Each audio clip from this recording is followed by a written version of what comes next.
The Radio Memories Network is brought to you in part by Liberated Syndication, podcast publishing made easy, libsyn.com. That's libsyn.com.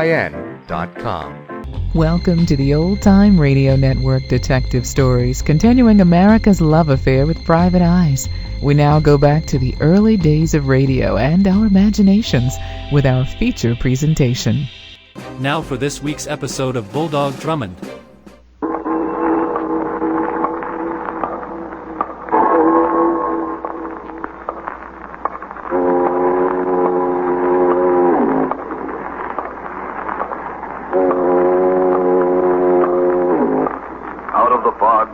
Out of the night, and into his American adventures comes Bulldog Drummond.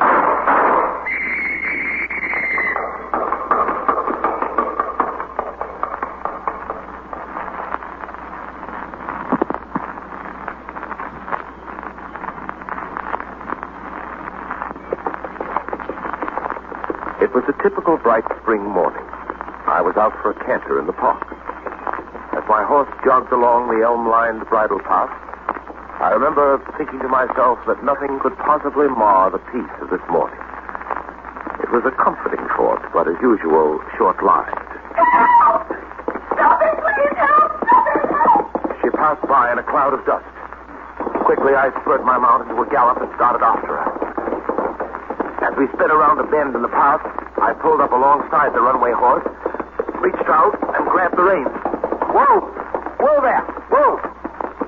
The champing animal balked for a while, and then gave in and came to a stop. I dismounted. Her body lay limp in the saddle. I lifted her down carefully. As I carried her across the bridle path toward the green, I looked down at her. Her fine-featured, pallid face was set in a gilt-edged frame of honey-colored hair. That Prince Charming to the rescue feeling came over me. And then the sleeping beauty in my arms broke the spell. You can put me down now. What's that? Put me down, please.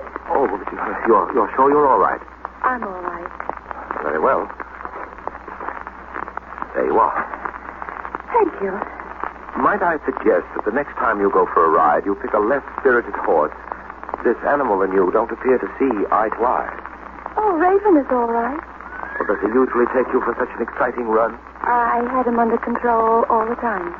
Frankly, it didn't look that way. It was an act. The whole thing was an act. Really? I wanted to get your attention. Well, you certainly did. But why mine? Well, you're Captain Hugh Drummond, aren't you? Oh, what's that? I found out from one of the stable hands that you ride here on Saturday morning. Captain Drummond, I had to speak to you. I admit the telephone is a far less dramatic means than the one you employ. This is no joking matter. I need your help desperately. You don't look very desperate. You don't understand. Yes, that young lady is a gross understatement. I did this so I could speak to you alone, so no one would find out. I thought this would be the best way. At any rate, it's novel. Well, we're alone. What do you want to speak to me about, Miss... Please, don't ask me my name. Oh, one of those things. So I'll tell you everything after you do what I ask. I'll get in touch with you and tell you where to bring it to me. Bring what? The package you're going to pick up for me. And what makes you think I'm going to pick up a package for you? Oh, you've got to. You've just got to. I'll pay you anything. I'm not in this game for money, or haven't you heard? Well, then do it because I need you to. Everything is at stake. You can trust me. Believe me, you can. Captain Drummond, will you help me? You're very pretty. Mystery becomes your type. Will you? I'll think about it. There isn't much time. You've got to be there by 2 this afternoon. Where? Well, at Kramer's Museum. It's the Penny Arcade on 42nd Street. There's a sideshow downstairs. Yes, I know about Kramer. Well, you're to be downstairs by 2. There's a woman by the name of Zara. She has a telepathy app. Zara will speak to you. And I take it this Zara person will tell me what's on my mind. You'll write the initials LA on one of the cards they pass out to the crowd. Zara will tell you the initials stand for Los Angeles. That will be the signal for you two to get together. And then Zara will give you further directions. Is that clear? About as clear as finer points of the relativity theory. Well, after you get the package, then I'll get in touch with you and explain everything. Now, don't forget, you write the initials L.A. on the card that they give you, and then... Oh, don't say anything, Captain Drummond. Don't mention a word, I told you. Who is he? Oh, please don't say a word. You mustn't tell him anything. Carol, what are you doing here? Oh, Albert, I went for a ride. You were told not to. It was forbidden. You were told not to leave your room under any circumstances. Oh, well, I'm sorry, Albert. I just had to get out. Who is this man? Oh, well, he was helping me. What do you mean, helping you? The young lady's horse was out of control. Yes, Raven. Something was wrong with him, Albert. I managed to stop him. The gentleman was very kind. I see. All right, Carol, get back on, Raven. We're going home. Yes, Albert. Now, if there's any way I can repay you for your help... Not at all. Glad to be of assistance. Well, thank you. Heavens knows what would have happened to Carol if I hadn't found her discreetly. You've probably noticed that my wife talks peculiarly. Your wife? Yes, she's under a doctor's care. Carol seems to imagine things. It was induced by a shock. The doctor says with a proper rest and treatment, she'll be all right in time.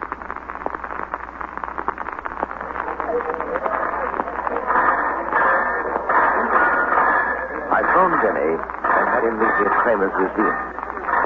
The street floor of the museum was the usual penny arcade with the usual variety of coin machines that ranged from hand grip testers to 1-minute views of flickering Mack Sennett bathing beauties. In the rear of the arcade was the usual shooting gallery. And Denny, as usual, was concerned. Really, Captain Drummond, sometimes I don't understand you at all. What is it this time, Denny? Why do we bother coming here to this place? You told me yourself that the woman's husband said she wasn't just right. So he did. And that fantastic story she told you about getting information here about a package. What package? She didn't say. There, you see, that's just what I mean. It doesn't make any sense, not a bit. But that sign over there does. That placard to your right. See, Zara, the mental marvel, in the Hall of Wonders downstairs. Next performance at 2 p.m. Zara, well. You see, Denny, there might be some sense to this excursion of ours after all. Well, that still doesn't prove anything, sir. No, but just the same, I'm anxious to see if Zara and I have some thoughts in common. Come along, we'll go downstairs. Very well, sir. Hey, mister, hold on a second. Yes? Yes, he's dropped this envelope. Oh, but, Gotta be more careful, mister. I say, wait, just a moment. He's disappeared into the crowd, sir. Yes. And this envelope isn't mine. Oh, but you see, so definite that it belonged to you. Well, What is it, sir? no wonder he was so definite. This note in the envelope is addressed to me. Really? What does it say? Drummond, stay out of this. Mind your own business. Otherwise, you get what's in this envelope. But what's in the envelope, sir? Well, that, Denny, I take it as a reference to this little item enclosed with a note. Here, look at it. Wait. Captain Drummond, that's a bullet.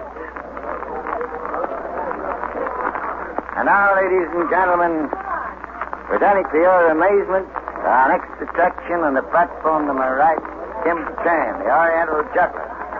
Man of 1,000 tricks, framed my audience throughout the world. I suppose it was a matter of amateur detectives walking in where professionals feared to tread. Customary. Formerly known Despite the warning note and its accompanying cartridge, Denny and I went downstairs to the Kramer's Museum Hall of Wonders. It was a dingy, smoke-filled room with a series of shoddy platforms placed about.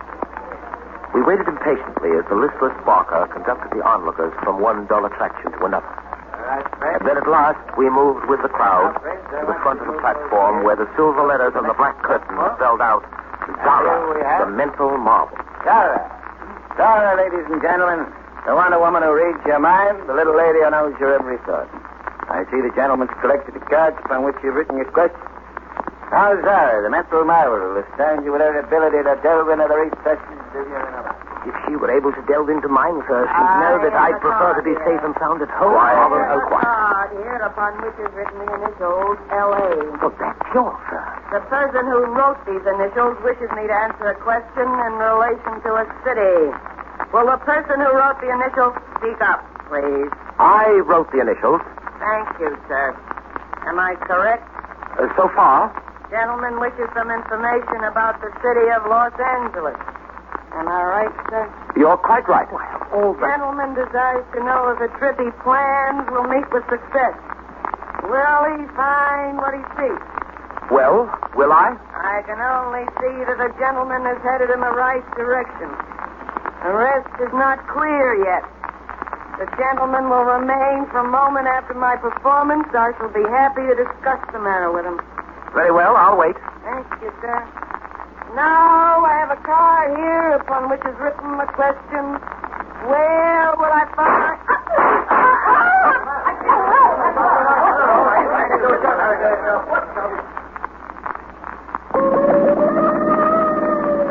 Listen to me, please. Now, Tara, don't try to move. You'll be at the hospital in a few moments. Oh, I heard what the doctor said.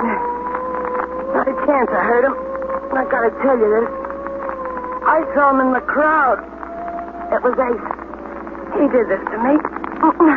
That's rotten of him to do a thing like this to me. I was only trying to help her, that's all. Ace isn't the kind to help anybody. We'll find him, I promise you. He'll pay. Yeah, sure. How about the package? You'll get it to him, won't you? Where is it? It's in my room. Hotel Maxton. There.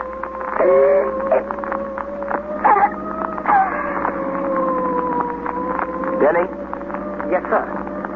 Tell the driver never mind the hospital. Tell him to head for the morgue.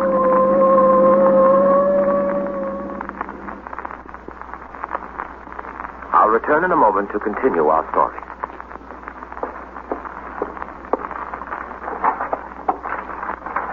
After I explained my part in the matter to homicide, Denny and I went to the murdered woman's room at the Hotel Maxton.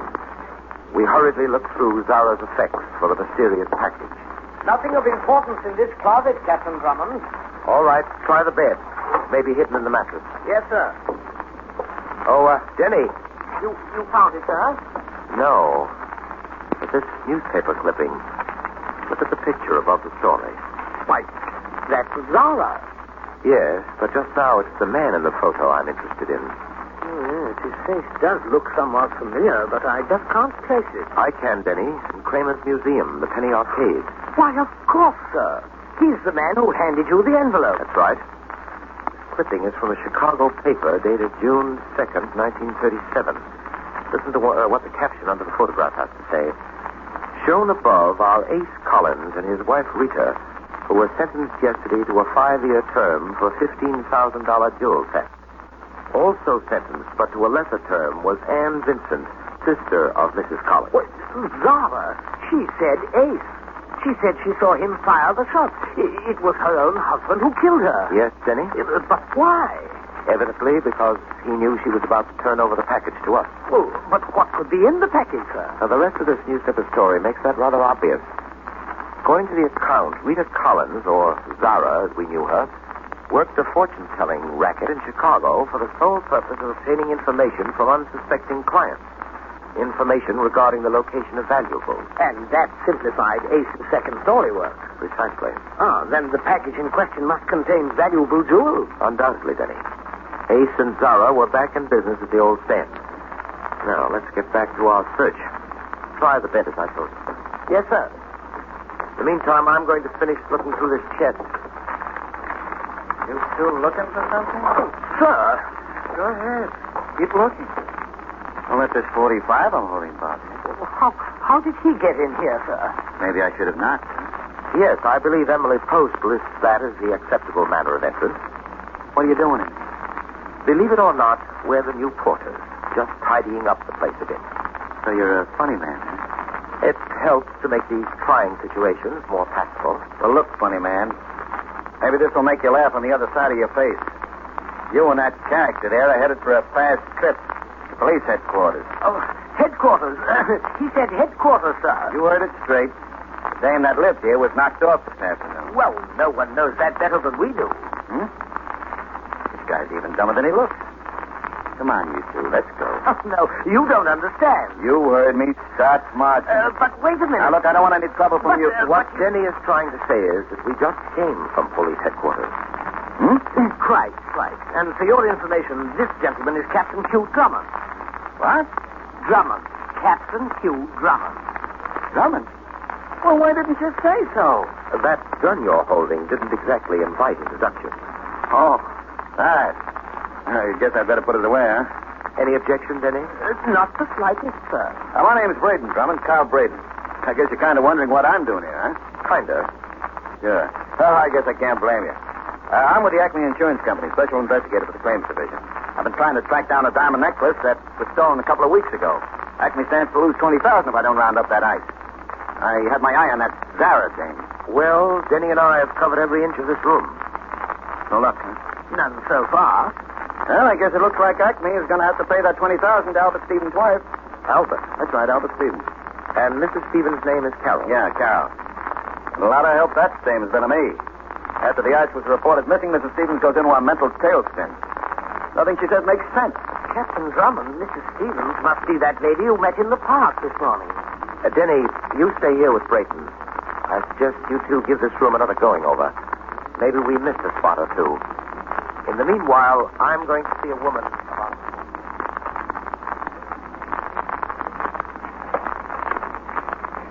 Sorry, I'm late, Captain Drummond. But I had to be sure Albert didn't see me come out. Where's your husband now? He's in the library. Very well. Get in, Mr. Stevens. We're going to have that talk I mentioned. But there's nothing to talk about, Captain Drummond. Would you rather I discuss the matter in Mr. Stevens' presence? Well, all right. But please, I can't stay long. If Albert finds out that I'll I be left as brief as possible, Mr. Stevens. I want the truth, all of it, unvarnished. What do you mean? Why did you want me to pick up that package? And what was in it? Package? I don't know what you're talking about. You know very well what I'm talking about. What was in that package? And what is the connection between you and Zara? Zara? I don't know anyone named Zara. See here, Mr. Stevens. A $20,000 necklace was stolen. Your necklace. You were trying to get it back. Zara was probably selling it back to you. No. You didn't want your husband to find out about it. Why, I don't know. You selected me as your go-between. I was to get it from Zara, then bring it to you, and no questions asked. Isn't that it, Mrs. Stevens? Isn't it? I don't understand what you're talking about, no. Well, you'd better understand, Mrs. Stevens. The matter's gone further than mere robbery, much further. There's been a murder. Murder? Yes. Zara is dead. Zara? She was murdered this afternoon by her husband, Ace Collins. No. I was with her when it happened. No, she couldn't be. Zara's not dead. She couldn't be dead. You seem concerned, Mrs. Stevens. Dead? Oh. All right, Captain Drummond, I'll talk. I'll tell you everything. Why this sudden change? Why? Zara was my sister. That's why, Captain Drummond. She was my sister. Now,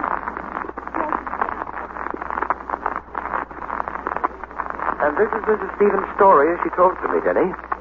She was implicated in the Chicago robbery 10 years ago with her sister and Ace Collins. Carol proved that she was used as an innocent foil, and the court let her off with a light sentence. And then she came east, changed her name, and married Albert Stevens. But what about her stolen necklace? Yes, I was just coming to that. Evidently, Ace Collins found out where Carol had turned up here. He pulled the robbery. Carol feigned illness so she wouldn't be asked questions. Questions that might lead to her real identity and the ruination of her marriage. I see. And when her sister Zara found out that Ace had stolen the necklace, she made an effort to get it back to Carol. That's about it, Denny. But Zara was murdered by Ace for her attempt to help Carol. I'll get it. Hello? Captain Drummond? Yes? This is Albert Stevens. Oh? Carol has told me everything about what she was, about the necklace, about you, everything. I'm glad she did. I told her it'd be much better that way. I knew you'd understand. May I speak with her, please? What? May I speak with Carol? What makes you think your wife is here, Mr. Stevens? Well, there was a phone call about an hour ago. She said it was you. She told me you wanted to see her. I didn't call your wife, Mr. Stevens. But, wait, Captain Drummond. What is it? There's a note here on the pad next to the phone. It's in Carol's handwriting. What does it say? Pier 37, midnight. Pier 37. I'd better get down there right away, Carol. May be in trouble. No, Mr. Stevens. You stay at home. I'll go down there and handle matters. I'll call you if you're needed.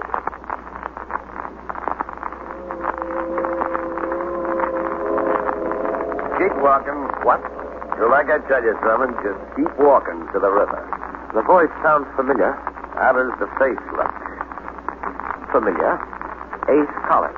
You're kind of stupid, Drummond. You should have laid off like I told you in my note. Oh, yes, I recall. There was a cartridge enclosed. Yeah, but now the shell ain't in an envelope. It's in this gun. Where's Mrs. Stevens? In the river where you're going. She had a big mouth like her sister's. I closed them both up for good. Now it's your turn. All right, hold it. Take a look down there at the water, Drummond. That's what you're going to take a dive in. And you're going to think fast because I'm going to load you down with a back full of lead. So long, copper. Now you take that dive.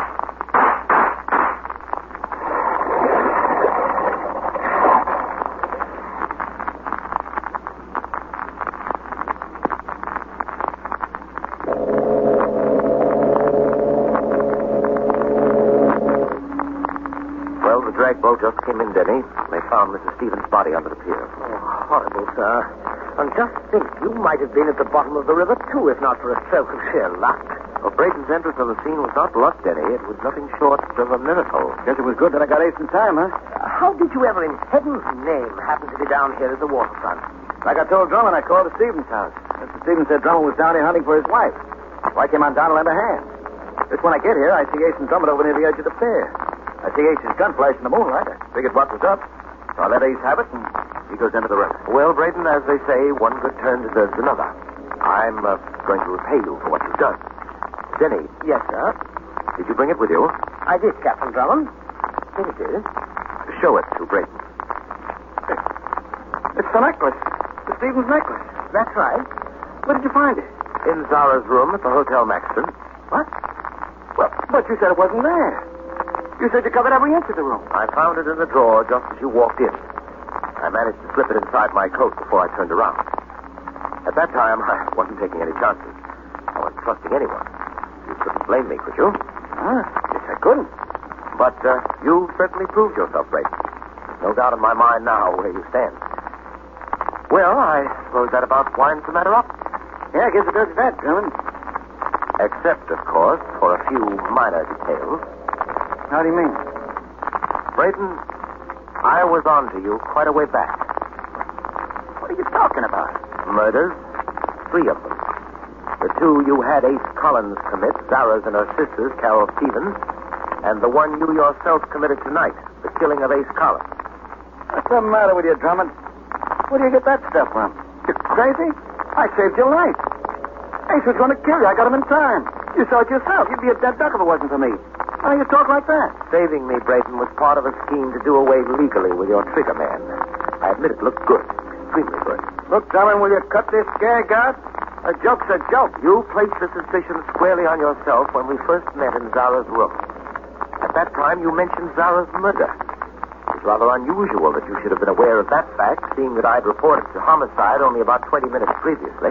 What about the wire from Chicago in reply to your inquiry, sir? Oh, yes, Denny, thank you. Another incriminating detail, Brayton.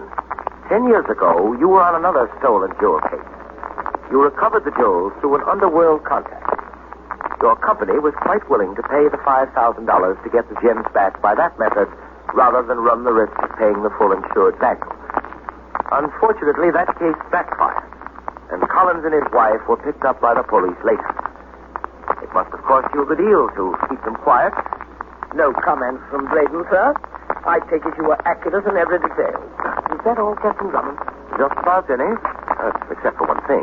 What's that, sir? Well, Denny, it doesn't take a mental marvel to grasp the unhappy thoughts which now lie heavy in the recesses of Brayton's inner mind.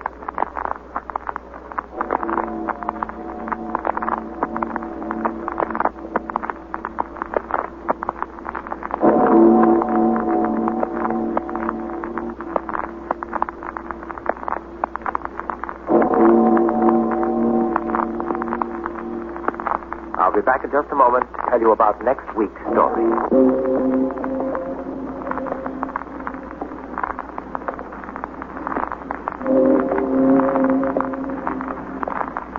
A painting of an unusually beautiful woman attracts my attention and subsequently leads me along a path where murder and violence proved to be the milestone. At the end of the trail, I learned that artwork has a surprising touch when death paints the portrait. Be sure to listen, won't you?